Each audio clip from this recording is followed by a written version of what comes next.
శ్రీ గురుచరిత్ర అధ్యాయం 43 శ్రీ గణేశాయ నమః శ్రీ సరస్వత్యే నమః శ్రీ గురుభ్యో నమః.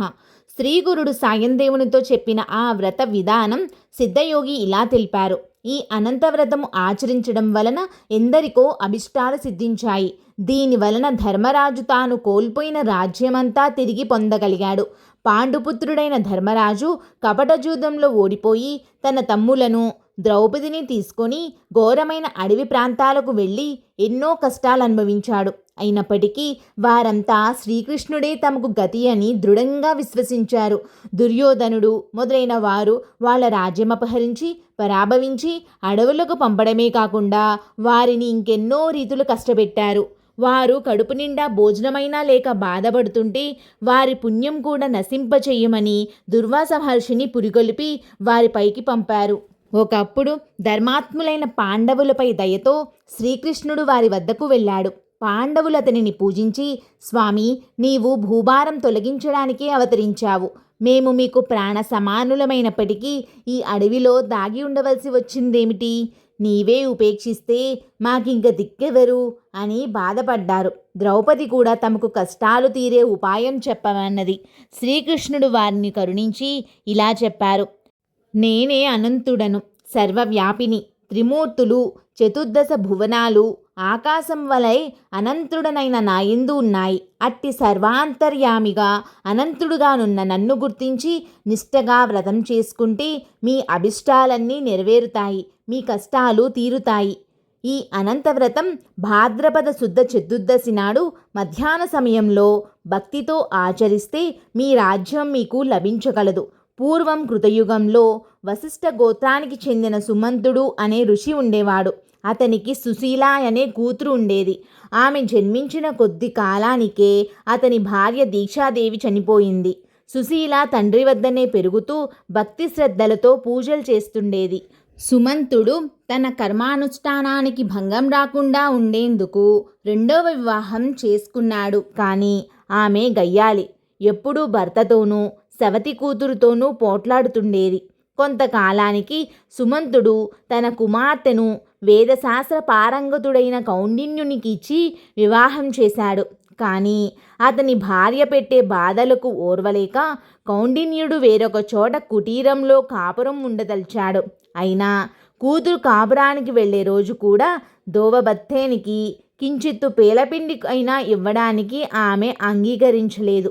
ఎలాగో ఆమె చూడకుండా సుమంతుడు కొద్ది గోధుమ పిండి మాత్రం ఒక ఆకులో కట్టి ఇచ్చి వారిని సాగనంపాడు.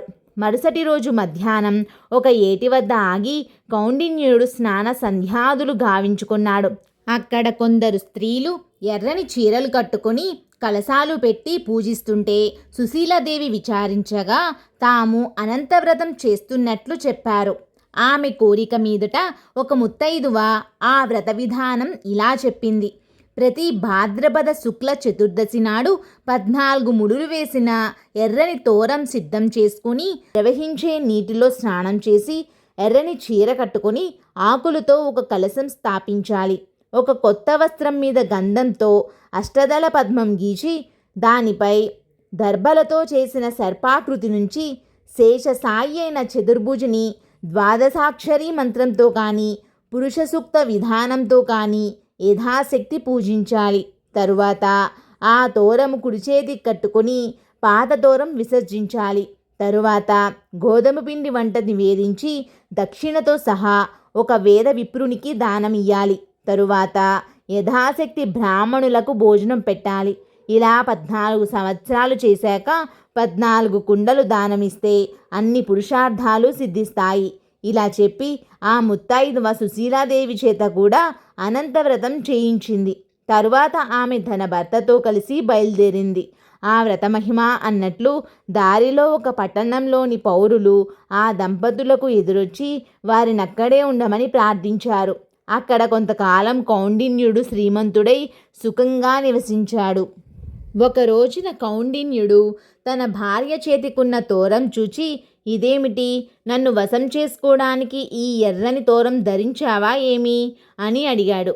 అది అనంతతోరమని, దాని మహిమ వల్లనే తమకు సిరి సంపదలు వచ్చాయని ఆమె చెప్పినా నమ్మక అతడు దానిని త్రెంచి నిప్పులో పడేశాడు.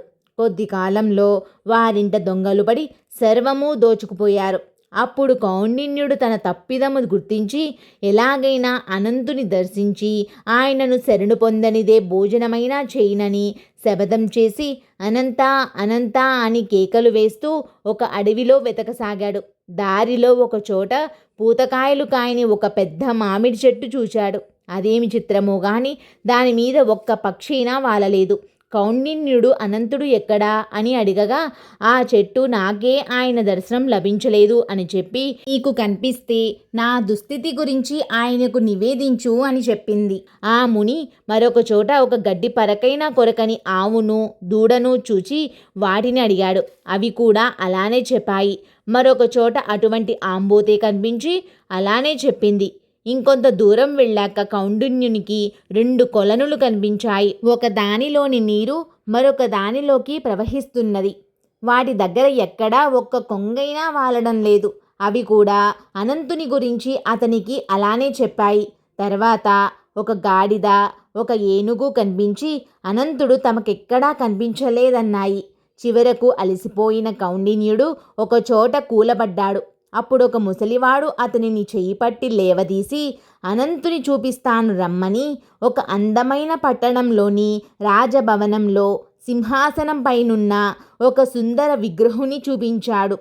కౌండిన్యుడు అతడే అనంతుడని తలచి అతనిని స్తుతించి నమస్కరించాడు. అప్పుడు అనంతుడు అతనికి 4 పురుషార్థాలు శాశ్వత వైకుంఠ నివాసము వరంగా ప్రసాదించాడు. అప్పుడు కౌండిన్యుడు తాను అడవిలో చూచిన వింతలన్నిటినీ ఆయనకు చెప్పాడు. అనంతుడిలా చెప్పాడు.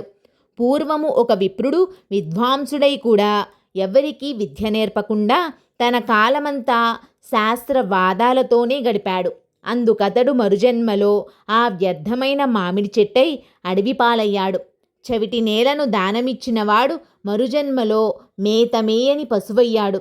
శ్రీమంతులై కూడా కొంచెమైనా దానం చెయ్యనివాడు నీవు చూచిన ఆబోతుగా జన్మించాడు. ఒకరికొకరు దానమిచ్చి పుచ్చుకున్న అక్క చెల్లెళ్ళు నీవు చూచిన ఆ 2 చెరువులు.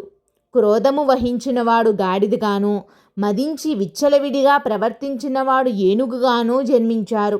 నీవు పశ్చాత్తాపంతో పరిశుద్ధుడవయ్యావు గనుకే ఆ వృద్ధుడి రూపంలో నేనే నీకు దర్శనమిచ్చాను. అవన్నీ పశ్చాత్తాపంతో తమ దుస్థితి నాతో చెప్పుకొని నాకు తెల్పమని నిన్ను కోరినాయి కనుకనే వాటన్నిటికీ ముక్తి కలిగింది. నీవు పునర్వసు నక్షత్రమై శాశ్వతంగా ఆకాశంలో నిలుస్తావు అని అనంతుడు ఆశీర్వదించి పంపాడు. అప్పటి నుంచి సుశీలాదేవి కౌండిన్యుడు సుఖంగా జీవించి తర్వాత వైకుంఠానికి వెళ్ళారు. శ్రీకృష్ణుడు చెప్పిన ఈ కథ విని పాండవులు అనంతవ్రతం ఆచరించి అనంతుని కృప వలన యుద్ధంలో శత్రువులను ఓడించి మరలా రాజ్యం సంపాదించుకోగలిగారు. నమ్మి ఈ వ్రతం ఆచరించి సత్ఫలితము పొందని వారే లేరు. కనుక సాయందేవా నీవు కూడా నీ గోత్ర ఋషి అయిన కౌండిన్యుని వలె ఆ వ్రతం ఆచరించు. ముందు ముందు నాగనాథుడు అతని సంతతి వారు నిష్ఠతో ఈ వ్రతం ఆచరించి శ్రీగురుని పూజించి అతడి బ్రాహ్మణులకు సన్యాసులకు సంతర్పణ చేశారు. తర్వాత అతడు తన భార్యా బిడ్డలను ఇంటి వద్ద దించివచ్చి తన జీవిత శేషమంతా గురుసేవలోనే గడిపి తరించాడు. అందువల్లనే నీకీనాడు కల్పవృక్షం వంటి శ్రీ గురుచరిత్ర లభించింది. అతడి వంశంలో జన్మించినందుకు నీవెంతో ధన్యుడవి. శ్రీ దత్తాయ గురువే నమః. శ్రీ శ్రీపాద శ్రీ వల్లభాయ నమః. శ్రీ నృసింహ సరస్వత్యై నమః. ఫలశ్రుతి: ఈ అధ్యాయం పారాయణ ద్వారా అహంకారం నశిస్తుంది మరియు గురువు పట్ల స్వచ్ఛమైన భక్తి ఉంటుంది. ఇలాంటి మరిన్ని వీడియోల కోసం లైక్, షేర్ చేసి సబ్స్క్రైబ్ చేయండి. జై గురుదేవ దత్త.